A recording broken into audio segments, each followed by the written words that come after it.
All right. Hi, good people. So I might as well start talking. Um, let me see, testing. Yeah, I might as well start talking. It's not like I have this huge following right now that everyone will be notified that I'm going live, and I am not notifying people because I'll admit this was not the plan to go live. Hi, everyone. Dr. Vernita Glenn White. I go by Dr. V, and I am your brilliant solutionist and strategic life coach. And I am safe after our Hurricane Idalia, and it wasn't coming towards my area shifted, but prayers go out to everyone who's been in the path of the storm. I am a native Floridian, meaning born and raised. Yes, we do exist.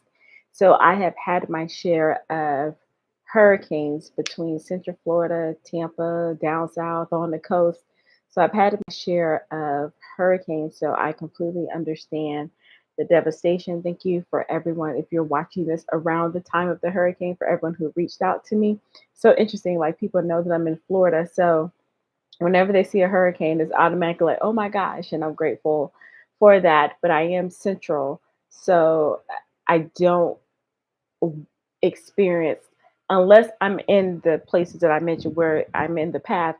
Traditionally, I don't. We don't experience the impact like some of the coastal areas. But if it's big enough and strong enough, we will definitely be. We've definitely had it, and I've had those experiences as well. So, no long introduction. I'm just trying to be obedient to Jesus because I'm like, why do I need to go live and talk? And so, I'm drinking a Crush pineapple soda. If you remember, if anybody remember those, I do like peach. Peach is my favorite pineapple. Second, a friend of mine brought it over to me because I wasn't feeling well, and he brought me some stuff to get better, like yesterday. And then called me this morning, and he was like, "Well, you sound good. I wasn't gonna come by and check on you, but then he was like, I'm gonna come by and check on you." He was like, "You do not look good."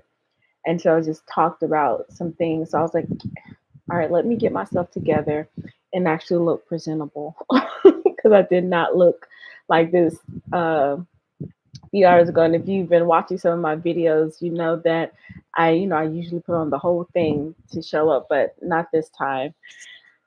So I am hesitating because I was like, I really don't have anything to talk about. I was in the middle of actually watching someone else's live, and she literally comes on. I was like, I don't have anything to talk about. I'm just gonna be on here, and people just come on and give her things to say, and then she talks about them. I was like, yeah, but she also has like 49,000 subscribers. So at the time of this recording, I have 147.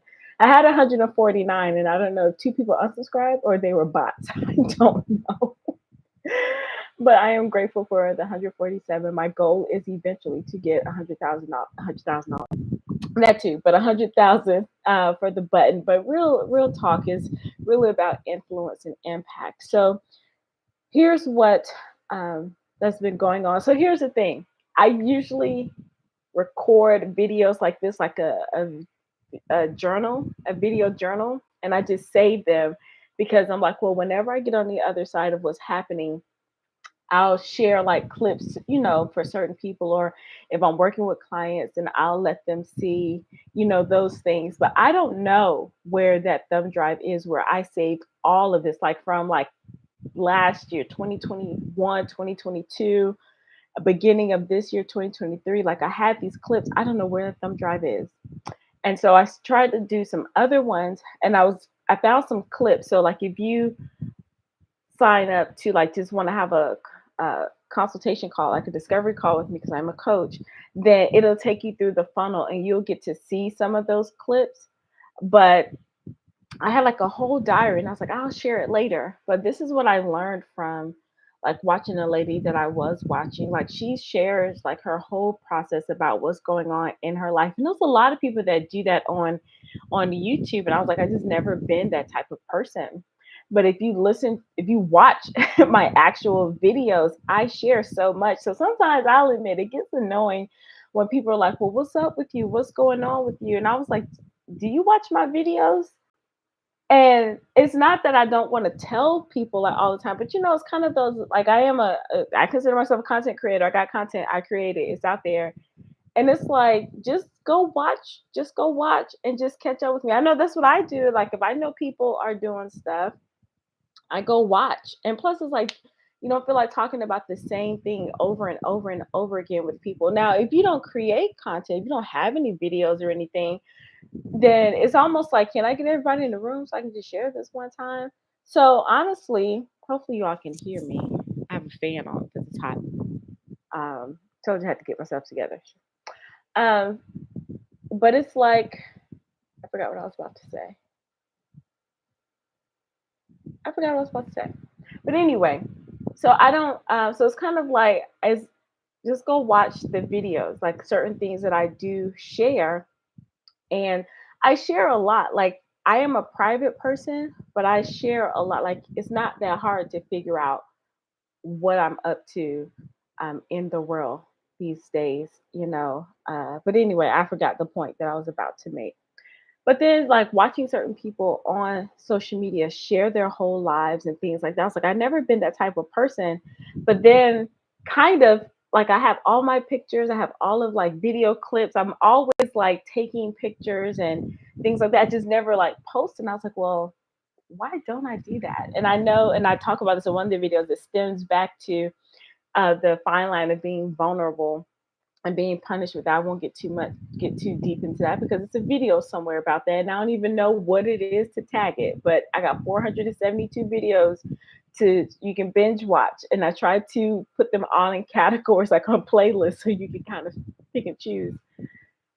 But I've also been taught it's kind of like what happens in the house stays in the house, or uh, really, it's like I don't bleed in the water, especially as being a leader, a thought leader, a coach. Like my background, I'm a college professor, I was a K-12 educator, uh, speaker, author. So I'm usually on stages or in front of people a lot. In sorority, I hold leadership positions or held leadership positions, just different things like that. So I've always been taught and trained that you just don't bleed on stage. You don't bleed in the water. You don't vomit on stage. You don't do therapy. You don't talk about a public battle. You don't talk about a battle publicly that you're still fighting privately. And I do believe that, but just some people do that. And so I was like, well, maybe I need to find a way to do that because so here's the best way to explain this. And yes, this will all be over the place. So stick with me. And I'm learning to let that go. That's why I was like, do live and challenge yourself. Because not that I script so much with I edit so much when I do my videos, but I do like cut the moments where I'm like, what was I about to say? But live, I'm challenging myself. So two things to kind of help you to understand where I'm going with this. Earlier, I was watching an episode of Different World, and Kim, was it Kim? That's yeah, Kim. Um, was having trouble. She gave back her scholarship. Like she's in Hillman, she's going, pre med because eventually going to be a doctor. She got this scholarship, and the company behind the scholarship, they were supporting, I think, apartheid in Africa, according to the show. And she had her views, and she gave back the scholarship. So by her giving back the scholarship, that put her in like financial distress. So she was picking up all these jobs around campus, trying to keep it secret from everyone so she could pay her tuition, but she didn't want any of her friends to know. She shared it with Walter, who was over the residence halls, and he was like, "Oh, you've been sneaking around. Like, what are you doing? This, that, and the other." And she finally says, "Like, well, I gave back my yeah, I'm doing all these jobs. I had to give back my scholarship. And what am I supposed to tell my parents? Like, I turned down money because of my beliefs. And her dad was on disability because he had got injured into the line of duty. And then it was her mom. So it was like they were banking on her having that scholarship. And it was such a relief. But then here she goes because of principles and morals. She gave it back. So now she's like hustling, trying to figure it all out. And so she tells Walter, like, don't tell any of my friends. I don't want them to know it's not their problem. Now I'm watching this and I'm sitting there like I already got the team to go and start doing like a video preparing my mind. And I'm like, absolutely not. I am not about to make any type of other videos, like not right now. So I'm watching the episode, and then she tells her friends, like, no, Walter tells her friends, and they're trying to do all the different things, like putting money in the tip jar, giving her extra money, buying bikes, buying just all the things. And then so she gets upset because she's like, I don't want my friends to treat me like a charity case. I was like, oh man, I watched this episode so many times, right? It's so funny. Like when I was a sixth grade teacher, we had this, it was a odd time in K-12 back then. Like we had this random class period. I don't know what it was. It wasn't even like a homeroom. I don't know what the school district was doing at that time. But I was next door to this one teacher, Miss Jordan, and we would combine our classes together during this random hour of time, and we would just let the kids watch a different world. And so they can watch something like positive. So I've been watching it way back. And the show came out in the 80s. So any 80s, 90s, whatever. And but this time this episode hit me. I'm like, oh crap. So she was like, I don't want to be a charity case, this, that, and the other. And then she gets to Mr. Gaines, and he's like, she's like, well, here's your money back. I'm gonna do this on my own. And then he tells her, well, we're gonna stop. He's like, stop being so stubborn and selfish. Like you're mad at your friends, and all they wanted to do was help. So he was like, well, fine, since you're not going to accept it that way. And then he was like, I can't have you working all of these jobs, especially when are you gonna have time to study? It's like you're working to keep your tuition, but then you're gonna be too tired to do your studies. And so he was like, well, consider this, what we're going to give you is a donation from the Mr. Gay. I forgot his real name, but him and Thelma, his wife, student fund or whatever. So she was like, "Oh my gosh, Mr. Gaines, I can't take your money." He said, "Who said take my money?" He said, "As soon as you graduate, you're gonna pay me back in 36 installments or whatever." And she was like, "Oh my gosh, thank you so much." And he was like, stop being so upset with your friends because they want to help you." And he was like, I know people like to say it's better to give than receive, but he was like, when you are not allowing people to give to you, or and you're not receiving what people give, that allow them to do what makes them feel good. Now, I talked about this, okay? I've talked about this to people. I had a coach share this with me. I've been working with people, but in the situation that I am in, I find myself not taking my own advice. And that's kind of what my friend talked to me about today. He was like, you don't take your own advice. And I was like, in a way, yes, I do. But this is why I also do have coaches, because they're just sometimes you just can't coach yourself. And so it's like I know I'm a good coach, and I know people say, "Well, let your clients speak for you," but I've also learned I'm speak for myself also, like out of my mouth. Like I am a great coach. But I was like, I didn't realize that I had an issue with receiving. And that led into a bigger conversation with me and God. Like I will share a lot of what's been taking place these last 3 months, really. Um, and I always say, like, I am my own case study. So I'm like just working through some things. And one big thing that God revealed to me is like, you don't, you haven't really opened up to receive from me or expect bigger things from me. And I've been a Christian for a long time. In the Bible, everything may not have been like, deep in the word and things like I could have been, but I've always had like that faith and knowing God was there, but really understand what it means to receive his love and rejecting.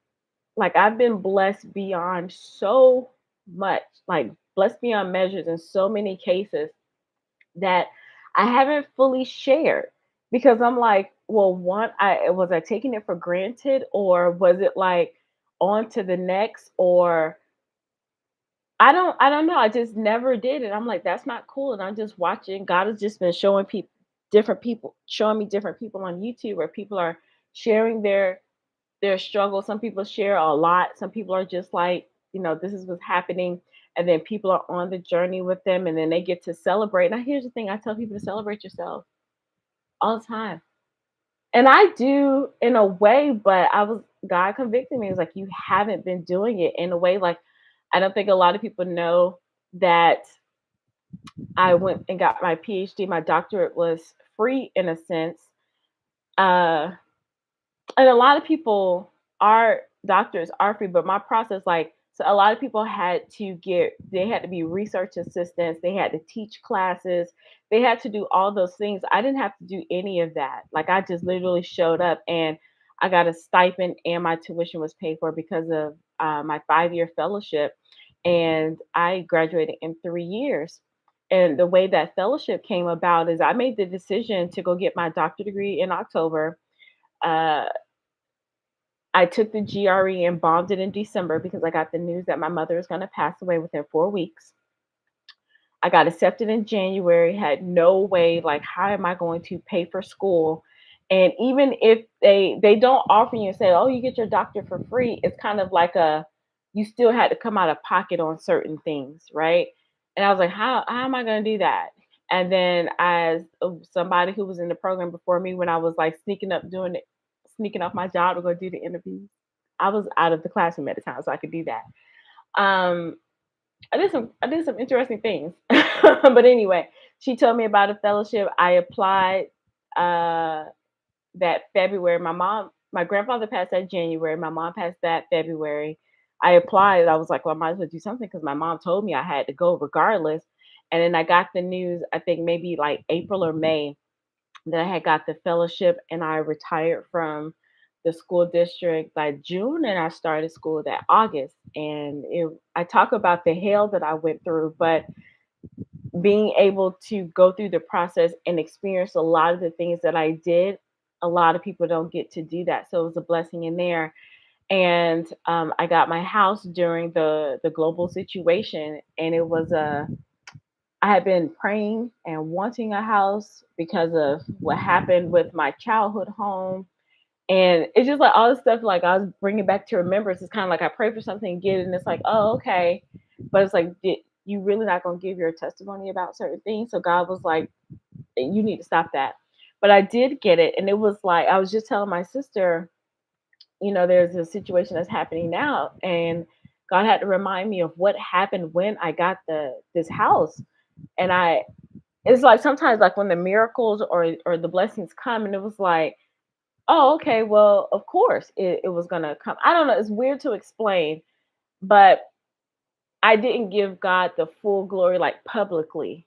And I'm not saying like to brag on everything, but at this point, I have learned my lesson.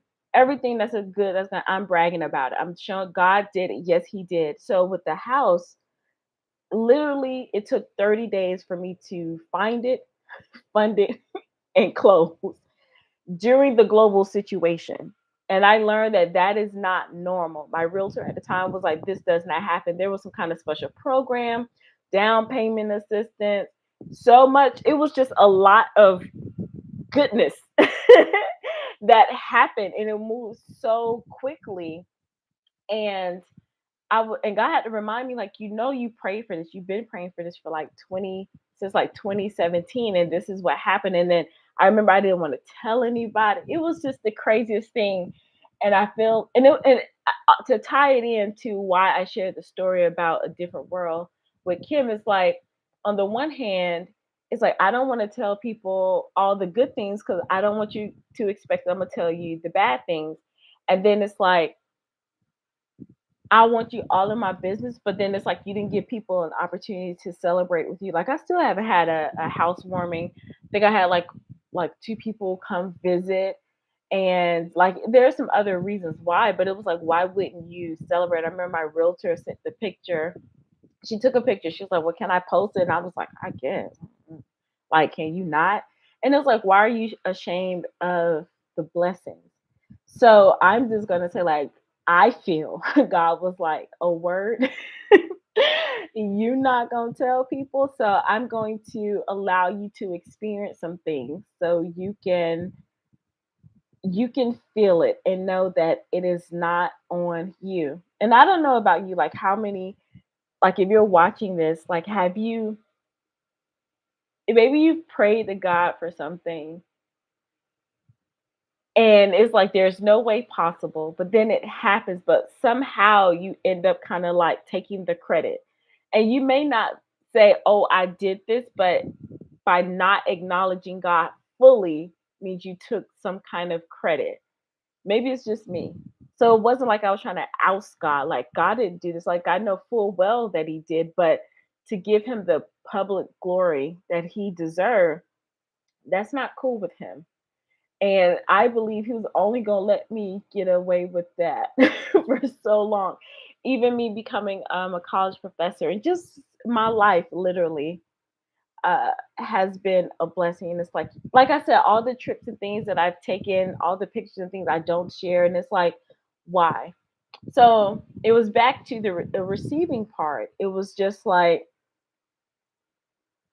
yeah, it's weird, but I want to share that because if you're someone right now, and I have other things to share, but let's say you want to log off because you're like, she's not making any sense. But if you're someone and you're getting blessed, and even if it's like I don't want anybody to know, I don't want to be judged for it. That's what it was. I was like, well, I know I had this, I processed this. It was being judged, and I remember there are times like I don't like to, when people say, "Oh, the people are jealous of you," or they're hating on you. Though that is not like my go-to, unless somebody like outwardly shows me that. But that is not my go-to because I'm like, it is too much out here for people to be hating. I was like that even when I was younger. I never liked that. Like, don't do that. But there were times where people didn't understand how someone like me growing up with a solo parent and a younger sister, my mom didn't have this high paying job or anything. And we had a lot of experiences and things. So I would get like kind of judged or out. So my sister did too. Like we're 7 years apart. So when she was going through school, it was kind of those things like, how are you able, or you shouldn't be able to, it was just kind of a weird thing. So it was like, well, I'm not going to share too much because if you are judging me based on what you see, you definitely don't want to know what's happening, for real, for real. So I think that carried on over. Like, I don't want people to judge. One, I don't want people to be in my business. Two, I don't want people to judge. And then it's like, well, if I'm telling you the good things, I don't want you to really have to think about me to tell you the not so good things. I got a message. Okay. So if you're someone that's been like that, just share it and don't, especially if you know that God did it, and it's not about like bragging or anything. If you know your motives are pure, then why wouldn't you share? And I'm just encourage you to do that because that was a lesson that I've learned and I'm still learning. Share the goodness of God. That is why He do things for us so that we can draw people to Him. And it's not a material. And that was another thing. I was like, well, I don't want people like, you're not going to God like a genie in a bottle, like a materialistic thing. But it's just like, and I read this, like, why did He do all of the miracles in the Bible up front? And it's like not those same types of miracles like now. Like miracles are still happening, don't get me wrong, but ain't no seas parting, no people coming out of enslavement in millions. There are no plagues. Well, you know what I mean. Nobody's walking on water. So so things like that. There's nobody taking, 5 loaves, what, two fish, 5 loaves, whatever it was, and sprinkling up and feeding a multitude of people. So I was like, well, why did He do those type of miracles then? But He's not doing like those type of miracles like now. And it was because He, it's not that God needed to prove Himself to us, but in a way He was proving Himself and establishing evidence for the people to come after, to have something to hold on to. So that is what, like, the Bible is written, like we can always go back to, like, He did these miracles. So if I can't see nothing here and I believe in the Bible, I can anchor on to this. There are miracles happening in today's time, but a lot of us aren't focused and we're not seeing it. We're taking a lot of things for granted. So that's kind of the situation. That is the situation I've been in. It's like, or why we should tell people about the blessings. It's not so, oh, I got a house, gotta give you a house too. But it is like, you know what? I may not be praying for a house, but if she was believing God for a house, I'm a believing God for something, and she told me that she didn't see a way then I know he can do that for me too. Or if you are believing for a house. So I'm going to say, like, me keeping that whole process probably like a secret, who knows who I could have encouraged along the way, or who knows, like, that story could have helped someone, like them seeing me through the process. And like I said, maybe I wasn't going to vlog it every day, because like the lady who vlogs, and she was talking about her car experience, she literally had us up and down. Like, I was invested, like, oh my gosh, like, it was good and it was not. It was good and it was not. And I was like, oh, I don't, that's not me. But I can see how, had I immediately finished the process, then I could take people back on that journey when it was like kind of fresh, because I could see my way out. It's like, I'm not taking you on the tunnel, and like, even though I know that it's a way out, I can't see it.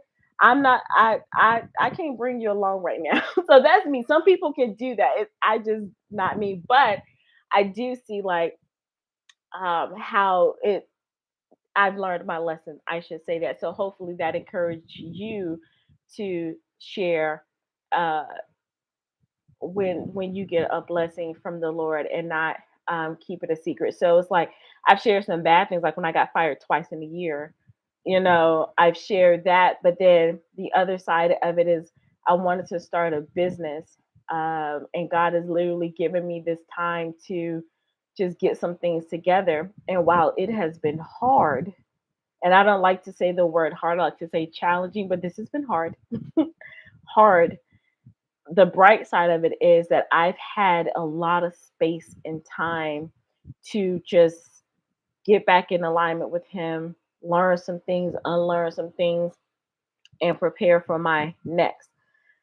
So that's that. I will do that more, and just share with people to encourage people. Because, like I said, there are people on YouTube, like, I watched the lady, she talks about her fasting, and she gets on and shares. And I was like, if that encourages me, then why don't I think I can encourage someone? Now, don't get me wrong, like, I do my videos. If you've seen my videos, I'm on there, I share things, but I think like these lives, and anyway. So the second part, and is some of the, I'll start sharing some things, but I want to put some things in context. So back with Kim, my friend, he was like, why haven't you told your friends about, like, what's really happening with you? And are there anybody willing to help, or things like that? So here's my take on that. One, I am still building that muscle of receiving. Like, I am a person, if someone tells me that they're having a hard time, or this, that, and the other, they don't have to ask me directly. If I'm able to do something, I will do it. I have done it, no problem. Me, I'm not gonna, I'll tell you in general. And if you want to do something for me, cool. Even my friend, he was like, you could be over here dying sick and you won't say, can I have some medicine? And I was like, I don't want to be a burden on anybody. But then it's like, you're not allowing people to help you, because then you're giving that stigma, like, oh, she's good, she don't have any problems. And how many of you are like that, the strong one? But then the other side of that is, and there are just certain people, there's just, again, for me in this season, I do believe it's a God thing, and it's like, I need to just rely on Him. But even in certain situations, like, if someone literally cannot help with that actual situation, there is no need for me to tell you. And that's how I feel. If you feel something different, let me know. Like, there are some things I didn't tell my grandmother, and I probably should have, but then it was like, I can fix it on my own. It was like, no, you cannot. You cannot fix this on your own. Everybody needs some help. And like Kim on the Different World episodes, like, I don't want to be anybody's charity case. Absolutely not. I don't want to be anybody's charity case. And it's like, on the one hand, people think you have it together, and I was like, I do present myself a certain way, but it's like, I'm not going to be. It's like, yes, I am a high level coach, meaning that I help some really powerful women. And for the longest, I've been doing that, like, for complimentary. One, because it was a self esteem, like, can I do this? Like, I can teach to anybody, like math, science, leadership. I can consult really, really good. But I was like, coaching, like, at what I know about coaching is very different. Can I do that, especially transformational coaching? And I learned that I can. So I had to work through that myself. And so, like, my prices are my prices. Those are not going to change however I feel because I know the job that I can do, but it was just being incongruent. But I've worked through that. We're good. The prices are still the same. But in the meantime, it was like, but now you're in this transition, and it's like, do I tell people like everything? And it was like, no, because can you fix this actual situation? What good is it for me to share what this is and nobody can help? Now, the other side to that, like the lady who's doing the YouTube channel I watch, she shares everything. She needed a car. She wasn't really on there telling people, like, she has her super chats up and all of that. Well, I'm not in partnership with YouTube. I don't know. I'm not there yet, haven't monetized yet. And people like give her super chats and things like that, and people were donating to her car fund, and then she ended up getting a car. And she was telling people, and everybody was so excited for her. But she opened her mouth, and she was able to say, "I need, I'm working to get a car, and people help." So that's the other side to that. Now, me, I was like, no, I gave up my car. I don't have my car. So it was like, well, what, I didn't have a job when I got fired, and then so my lease was up. I was like, I didn't get a new car, and it was then the global situation happened, and so things like that. But then I don't get on here and say, all right, y'all, what anyway. So it's kind of like a I don't know how to navigate that, but I just admire people who do that. And so that is something God is working with me on, being able to find that line between building community, letting people know that everyone has hardships and struggles,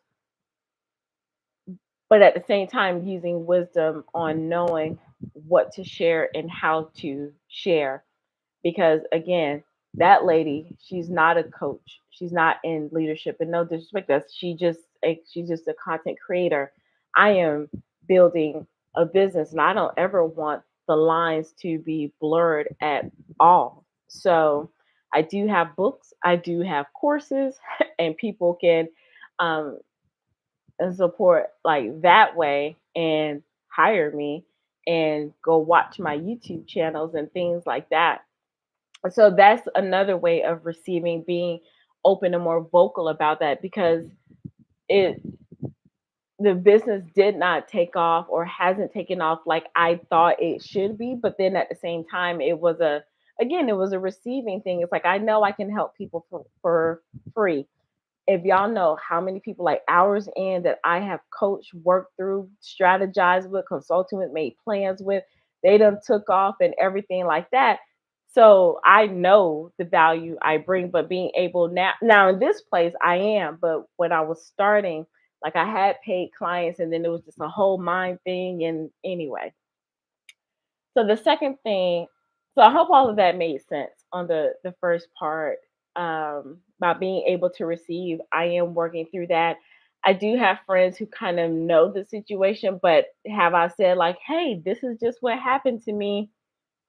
Do you want to help?" I just don't feel led to lay it all out like that. Not in this season, but we'll see. I mean, I will share it. I have learned my lesson. I am going to tell y'all everything on the other side of this. So I'm going to tell y'all the struggle, then I'm going to tell you the blessing. Like, God, I want y'all to see it.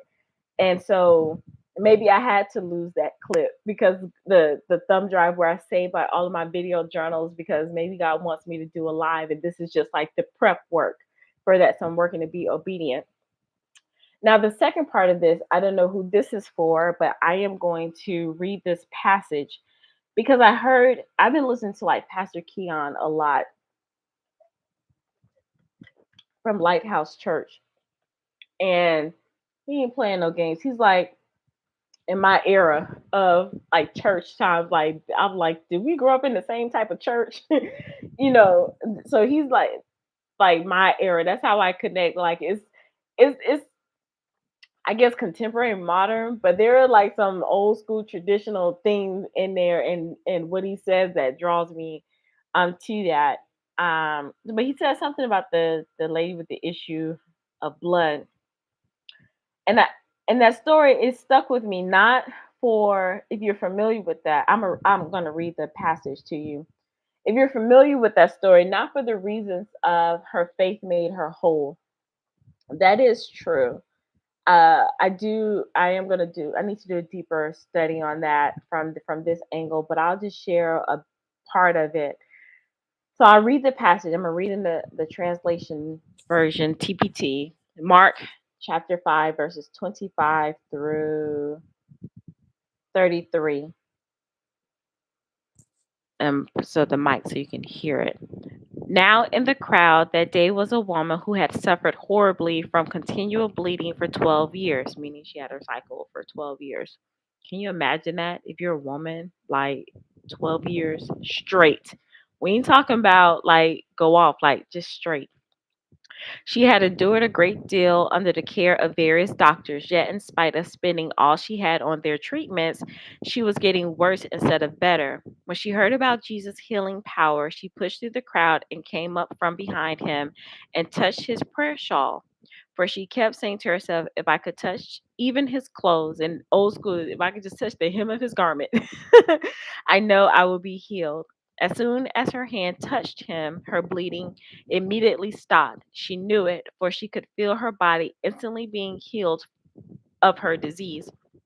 Jesus knew at once that someone had touched him, for he felt the power that always surged around him had passed through him for someone to be healed. He turned and spoke to the crowd, saying, who touched my clothes? His disciples answered, what do you mean, who touched you? Look at this huge crowd. They're all pressing up against you. But Jesus' eyes swept across the crowd, looking for the one who had touched him for healing. When the woman who experienced this miracle realized what had happened to her, she came before him trembling with fear and threw herself down at his feet, saying, I was the one who touched you. And she told him her story of what had just happened, what had happened. Then Jesus said to her, daughter, because you dare to believe, your faith has healed you. Go with peace in your heart and be free from your suffering. And that was Matthew. Oh, did I say Matthew? I meant to say Mark. I'm looking at Mark, biggest day. Mark chapter 5, verse 25 through 29. King James, for all of you old school like me, daughter, that faith have made you whole. Go be in peace and be whole of that thy plague. So that was Mark chapter 5, 25 through 34. So I can get into the whole thing about faith being healed and belief and all of that. And if I do this again and make a video about it, I will talk about it. But when I heard it that time, like he just mentioned it, he didn't even go into the full story. What stuck with me about that was at the beginning, she had an issue with her body and she needed healing. She went to all of the doctors and spent all her money looking for an answer. Now, just listen to me when I say this, use discernment and things like that. Now, I told you all, I believe God has transitioned me to be a life coach. And I was like, I don't want to say the term life coach because it sounds so flaky. But I don't think I've shared this a lot, but I have said it on videos. Like back in 2010, I was an academic coach, like before this coaching industry and everything like that, to where I had to develop and train mathematics teachers to be the best teachers. And that transition to me developing assistant principals, principals, and even superintendents on understanding the art and science of teaching and learning mathematics, like coaching that. And when the consultants would come in, even if it was a reading consultant or a language, like whatever the new thing was, my job was to get it, break it down, internalize it, make it make sense for mathematics, and then redistribute it and then guide people along the way for them to understand what needed to be done to meet the goal of the school. Took me a long time to realize like that is what life coaching is instead of mathematics. Yeah, it's the school of life. All right. So, but before that, and I'm like, I was fighting it, trying to figure out what to do. This is before I got fired. It was still a tug in me. Like I want to do more. There's something more outside of being this college professor. I want to be a greater speaker. I want to be this, that. and the other I and uh, went to a conference for speaking. Saw got all this transformational stuff happening, things that had never happened to me before. Then I was like, well, somebody was talking about business. I was like, well, I had just started my consulting business. Maybe I could take it to the next level. So signed up for the conference and I signed up for the business coach, which was more like a consultant. Those are two different things. Then things happened in there, and I was like, well, I got some personal issues, and that's why my business is not working. So let me go sign up for this retreat. That was life changing. And I was like, okay, I need more of that. And then I was like, I didn't get what I got from that business coach. So let me go sign up for another business coach who actually was a business coach, but then it was just so much. So I went to that. I didn't like what was happening with this speaker coach. So I went to another speaker coach, which wasn't a speaker coach, it was just a consultant. Like it's a difference between the two. And then so I was like looking for that. Then I was like, okay, maybe I need to get into this program. So all of that, like the lady from she went from doctor, doctor to doctor, not really going to the source of Jesus. Like she knew Jesus was a healer, but she was going to all of these doctors. I knew that I was supposed to turn inward to Christ and settle and sit and say, where am I supposed to go? But me just relying on my intellect, and I can say that now because I'm on the other side. Maybe that's not you, but let me try to help you before you get there. Let me go find all of these other coaches, and I don't even want to say coach, and that's why I'm trying to be careful because a coach leads and guides you. If you're looking for a, what am I trying to say? A skill. So I was like trying to look for a better speaking, better business, back to business and speaking. Those were all skills. Writing a book, all of those were skills I was seeking. Those are technically consultants, like because I was an actual consultant for school districts. You have a problem. I can tell you how to fix it. This is what you do to fix it. Come either I come do it for you or I walk you through these steps to get it done. Boom, we're out the window and we're gone. I'm out. I did my job. What a coach does, a coach like a coach consultant, a coach can say, these are the things that you said you want to do. This is how you can do it. But I'm gonna walk you through and support and guide you and help you with your mindset on how to achieve what you want to achieve. Then after, if there is no actual skill, and there are still some blocks and things like I just can't quite reach these goals, or I'm still stuck in this area, especially if it's not therapy. We're not going backwards, it's about helping us move forward. Let's work on what's going on in your mind, in your heart, your beliefs, your habits, and all those things to guide you along through that process. You might need to have a quick conversation, we might need to do some exercises and keep it moving like that. So for me, I will go through all these people searching, spend all the resources instead of going to the one in faith. Like, okay, God, you got me in this, like, this is the situation. You brought me here. Now what? Instead of me relying on seeking external help. So, and I know it sounds like, well, why would you tell people that and you're a coach and you want people to hire you? All I'm saying is the coach does not have the answers, and this was something that I did not fully get. I was going to these people because they said that they could help me with something, but not knowing that something was deeper that they technically could not help me with. So a true coach, and I've only come across 3 of them out of my catalog, that even with a skill, there's I they still knew that there was something that was beyond the skill. That okay, so if you want to write a book, all right, let's take you through the process of what it really means to fully write a book and get published. And I had already written 2 books, but it was something deeper. And for the coach to draw out what's already in you like a true educator, and I was like, that's what I do. But I didn't know that. I didn't make those connections because I was still hung up on math land and science land and all of that stuff, the academia. So if you're going to someone just for like, just show me how to make the movie, just show me how to do YouTube videos and edit, cool. But if you find out, even with the skill, and you are afraid to show up on camera, you need to be like, is this person can this person tell that I am afraid to get on camera and can walk me through my visibility issues other than just say, "Oh, just do it anyway. Do it without fear." Make the video, just get over. You know what I'm saying? So you have to know yourself that the coach does not give you like the answers that you're seeking. The answers are inside. You need to be in alignment with someone to help you draw them out. All right. So stop coach hopping, stop program hopping, and just sit still for a minute. And so the women that I have worked with, and some of the men too, I've noticed a pattern. And these are highly level, highly skilled, highly educated. Some of them are millionaires that I've worked with. And you can go to my pages, you can see their testimonies because they're still real client testimony. Like I literally still help them. And it's always been like looking for something deeper. And it's like these are smart people. If somebody tell you to do something, you will do it. But if you ever wonder like why am I not at this next level? Because it's not any more skills and knowledge you need to learn.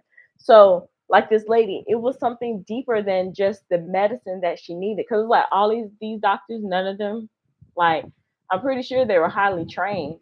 They had the medicine, I'm sure, but the medicine didn't heal you. So all these consultants, and I'm gonna call them consultants, all these programs you've been in, it's a skill. The thing is not hard, but it's something internal. Her belief, her faith. And that's what she had when she went to Jesus. It wasn't medicine. She was like, I know that you can help draw this out of me. And she went to the ultimate healer. So like I said, I haven't flushed it out fully, but that message and it was to me too, it was eye opening. It was like that is exactly what I did. Like instead of saying sticking with something and really sitting with God, like, okay, if you're feeling the nudge of being an entrepreneur, God, what does that really mean? Let me get in the word first. Then you guide me to the people for wise counsel. And so that is my approach to coaching. And again, coaching like different in programs. And when people say, "Oh, come be a speaker," they can tell you the techniques. I can tell you I've learned from the one of the best. I can tell you techniques. I just did that with one of my other clients. They wanted to have a speech. Let's hear it. Give us some techniques. She knocked that thing out the park. So I can help you with the techniques of speaking. But if there's some stories that you aren't willing to share, why? If you're afraid to get on stages, why? If you don't want to turn on your computer to do a live, why? If you are still holding back in certain areas, why? See how that's different from techniques? You got to work on some things. Be honest with yourself, then work on some things and seek wise counsel, and then we can work on the skill. All right. I really hope in Jesus' name that made sense. All that to say is, um, I probably will come on here more to share like overall things that are happening, or just go back to. I just reread the book, The Circle Maker, and that's another thing that prompted all of this. I reread the book, The Circle Maker, the fourth time, and it was like you stop circling. I stopped circling, and so I may just go back and just retrace some circles for you all, retrace some miracles, I should say, for you all. And so that'll be a different side of the channel. I'm just, yeah, want different results. You got to do different things. And if you notice, like I haven't really felt like doing the content. Like I can batch create content. I can throw out videos where I remember I was so afraid to do those things, and now I do them no problems. Like I can sit here and make 6, 7 videos, edit them, schedule them, and get them on out the door. And I did that this whole month, and so I'm good at that. But it was like, where am I being called next? Where am I stretched? Where do I need to be stretched and be obedient? And it's during the lives, but not like always teaching something. Is really sharing the goodness of God. And I don't know about you, but I want God to trust me with bigger things. And He's like, if you weren't happy with what I did before, why would I do something else? And I was like, hold on. Let's not go around that mountain again, like the children of Israel, because that should not have taken them 40 years. Hold on, Jesus. I hear you. Let me go and back that up. All right, I'm going to end this. I really do hope you got something out of that. If you want to connect with me, you can also my book, Embracing Grit for Greatness, Becoming Professionally Powerful Through Personal Empowerment, is available on Amazon. I have resources down below. You can go to drvernitaglenn-white.com/resources or click my link tree at Dr. Vernita Glenn White. Complimentary resources, personal guided retreat kit. I think I have a True Brilliance life class that you can take and listen to. And there's something else that's complimentary so you can just be connected and know more about me. For the personal guided retreat kit, if you did get that one as of now, you can you'll hear a lot. I share a lot about my journey and my process, and it's a way to still get to know more about me. Like, who is this person that keeps talking about she's a coach? And like, if you're curious about working with me, just get to know me, or you can watch the 400 something videos I have on YouTube and get to know me that way. All right, so that's all I have for you. And uh, leave your comments down below. If you did not show up here live, you can go to do hashtag replay. And if you're new to me, I would love if you do one more thing or two more things. Subscribe, because I do have a bigger goal. Subscribe. See, I'm asking. And comment down below and like the live. Like the live. It does help. It does help. So thank you so much and enjoy your night. And if you are in the path of the storm, please be safe. And my prayers to you all. Have a great evening. And remember to be well, to be empowered, to be bold, and to be brilliant. Until next time.